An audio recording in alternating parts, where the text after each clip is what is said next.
Nous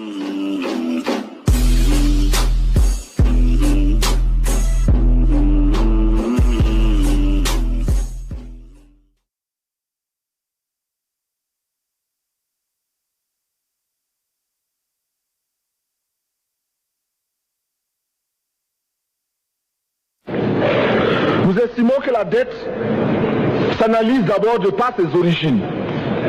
Les origines de la dette remontent aux origines du colonialisme. Ceux qui nous ont prêté de l'argent, ce sont ceux-là qui nous ont colonisés. Ce sont les mêmes qui géraient nos États et nos économies.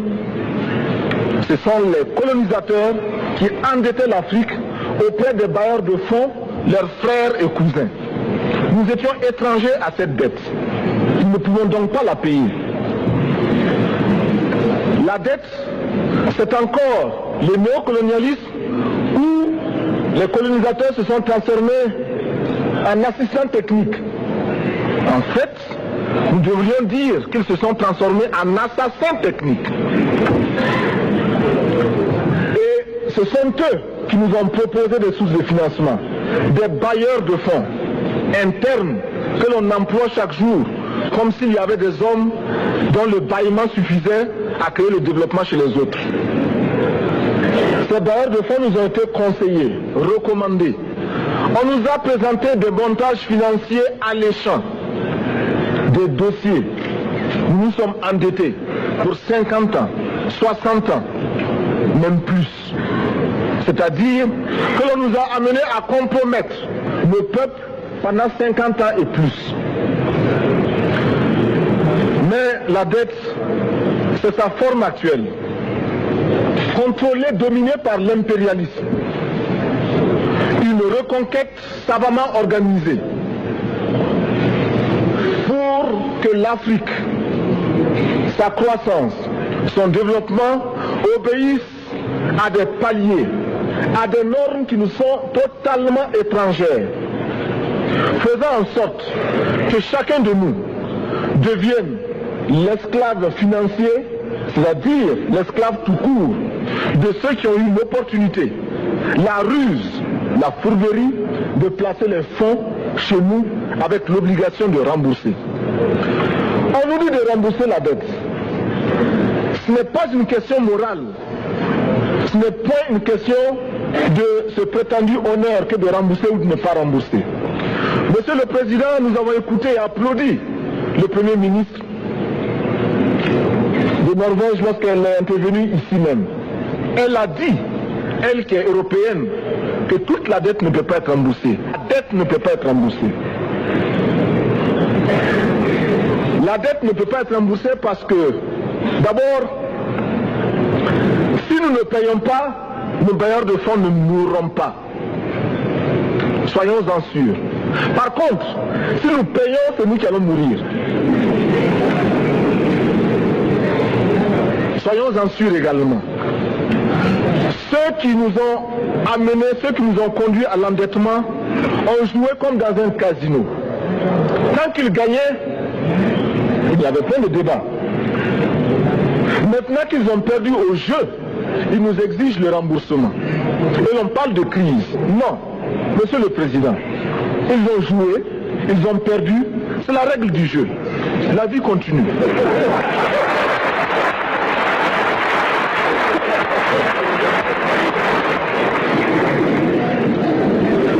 Nous ne pouvons pas rembourser la dette parce que nous n'avons pas de quoi payer. Nous ne pouvons pas rembourser la dette parce que nous ne sommes pas responsables de la dette.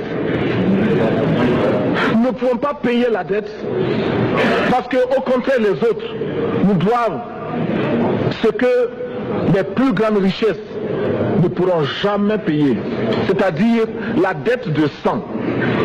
C'est notre sang qui a été versé. On parle du plan Marshall qui a refait l'Europe économique, mais on ne parle jamais du plan africain qui a permis à l'Europe de faire face aux hordes hitlériennes lorsque leur économie était menacée, leur stabilité était menacée. Qui a sauvé l'Europe? c'est l'Afrique. On en parle très peu. On en parle si peu que nous ne pouvons pas, nous, être complices de ce silence ingrat. Si les autres ne peuvent pas chanter nos louanges, nous avons au moins le devoir de dire que nos pères furent courageux et que nos anciens combattants ont sauvé l'Europe et finalement ont permis au monde de se débarrasser du nazisme. La dette, c'est aussi la conséquence des affrontements. Et lorsque l'on nous parle aujourd'hui de crise économique, on oublie de nous dire que la crise n'est pas venue de façon subite. La crise existe du tout temps. Et elle ira en s'aggravant chaque fois que les masses populaires seront de plus en plus conscientes de leurs droits face aux exploiteurs. Il y a crise aujourd'hui parce que les masses refusent que les richesses soient concentrées entre les mains de quelques individus. Il y a crise parce que quelques individus déposent dans des banques à l'étranger des sommes colossales qui suffiraient à développer l'Afrique. Il y a crise parce que face à ces richesses individuelles que l'on peut nommer, les masses populaires refusent de vivre dans les ghettos, dans les bas quartiers. Il y a crise parce que les peuples partout refusent d'être dans Soweto face à Johannesburg. Il y a donc lutte et l'exacerbation de cette lutte amène les tenants du pouvoir financier à s'inquiéter. On nous demande aujourd'hui d'être complices de la recherche d'un équilibre. Équilibre en faveur des tenants du pouvoir financier, équilibre au détriment de nos masses populaires. Non, nous ne pouvons pas être complices. Non, nous ne pouvons pas accompagner ceux qui sucent le sang de nos peuples et qui vivent la sueur de nos peuples. Nous ne pouvons pas les accompagner dans leur démarche assassine. Monsieur le Président, nous entendons parler de clubs.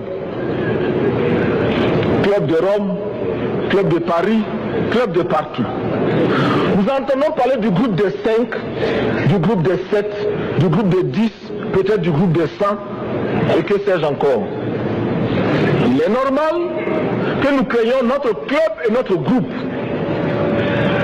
Faisons en sorte que dès aujourd'hui, Addis Abeba devienne également le siège, le centre d'où partira le souffle nouveau, le club d'Addis Abeba.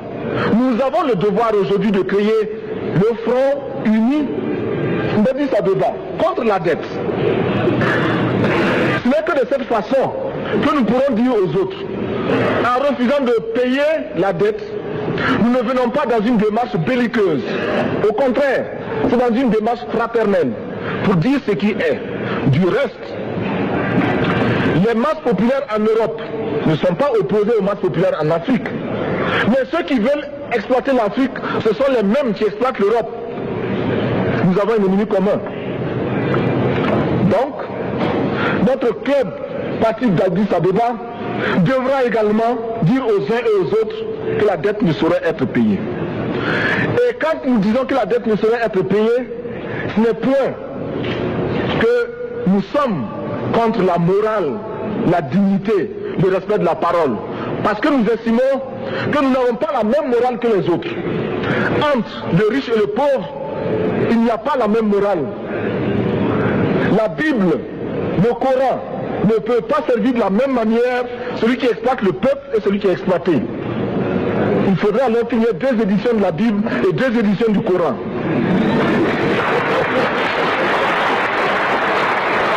Nous ne pouvons pas accepter qu'on nous parle de dignité. Nous ne pouvons pas accepter que l'on nous parle de mérite de ceux qui payent et de perte de confiance vis-à-vis de ceux qui ne paieraient pas. Nous devons au contraire dire que c'est normal aujourd'hui. Nous devons au contraire reconnaître que les plus grands voleurs sont les plus riches. Un pauvre, quand il vole, ne commet qu'un larcin ou une peccadille, tout juste pour survivre par nécessité.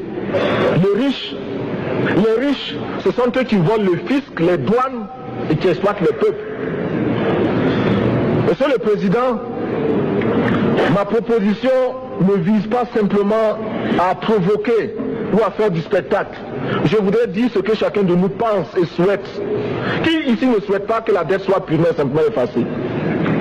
Celui qui ne le souhaite pas, il peut sortir, prendre son avion et aller tout de suite à la Banque mondiale payer. Tous nous souhaitons.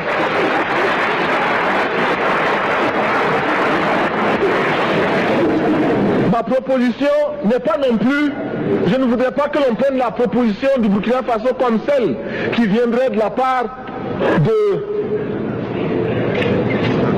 de jeunes sans maturité, sans expérience. Je ne voudrais pas non plus que l'on pense qu'il n'y a que les révolutionnaires à parler de cette façon. Je voudrais que l'on admette que c'est simplement l'objectivité et l'obligation. Et je peux citer dans les exemples de ceux qui ont dit de ne pas payer la dette, des révolutionnaires comme des non-révolutionnaires, des jeunes comme des vieux. Je citerai par exemple, Fidel Castro a déjà dit de ne pas payer. Il n'a pas mon âge, même s'il est révolutionnaire. Mais je pourrais citer également François Mitterrand, qui a dit que les pays africains ne peuvent pas payer, les pays pauvres ne peuvent pas. Je pourrais citer Madame le Premier ministre. Je ne connais pas son âge et je m'en voudrais de le lui demander. Mais c'est un exemple. Je voudrais citer également le président Félix Houphouët-Boigny. Il n'a pas mon âge. Cependant, il a déclaré officiellement, publiquement, qu'au moins pour ce qui concerne son pays, la Côte d'Ivoire ne peut pas payer. Or, la Côte d'Ivoire est classée parmi les pays les plus aisés d'Afrique, au moins d'Afrique francophone. C'est pourquoi d'ailleurs il est normal qu'elle paye plus en contribution ici. Mais, Monsieur le Président, ce n'est donc pas de la provocation. Je voudrais que très sagement, vous nous offriez des solutions. Je voudrais que notre conférence adopte la nécessité de dire clairement que nous ne pouvons pas payer la dette. Non pas dans un esprit belliqueux, belliciste. Ceci pour éviter que nous n'allions individuellement nous faire assassiner. Si le Burkina Faso tout seul refuse de payer la dette, je ne serai pas là à la prochaine conférence. Par contre, avec le soutien de tous, dont j'ai besoin,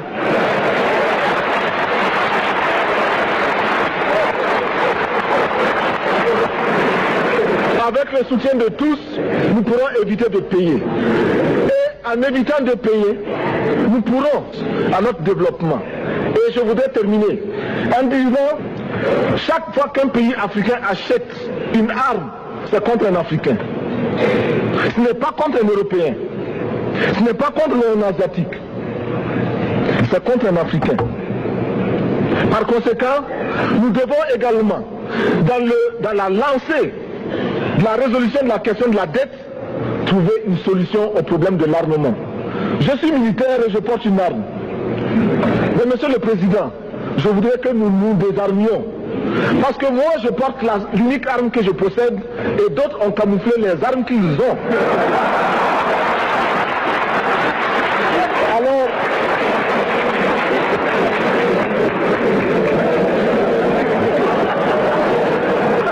Alors, chers frères, avec le soutien de tous, nous pourrons faire la paix chez nous.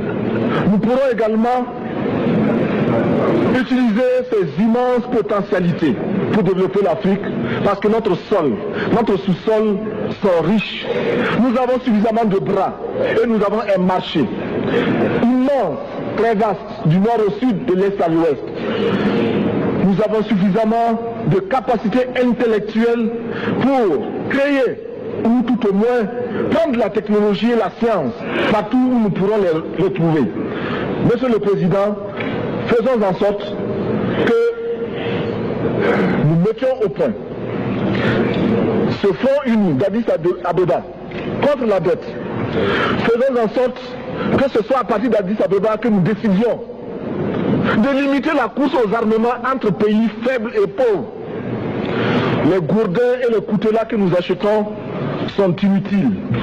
Faisons en sorte également que le marché africain soit le marché des Africains. Produire en Afrique, transformer en Afrique et consommer en Afrique. Produisons ce dont nous avons besoin et consommons ce que nous produisons au lieu d'importer. Le Burkina Faso est venu vous exposer ici la cotonnade produite au Burkina Faso, tissée au Burkina Faso, cousue au Burkina Faso pour habiller les Burkinabés. Ma délégation et moi-même, nous sommes habillés par nos tisserands, nos paysans. Il n'y a pas un seul fil qui vienne de l'Europe ou de l'Amérique. Je ne fais pas un défilé de mode, mais je voudrais simplement dire que nous devons accepter de vivre africain. C'est la seule façon de vivre libre et de vivre digne. Je vous remercie, Monsieur le Président. La patrie ou la mort, nous vaincrons.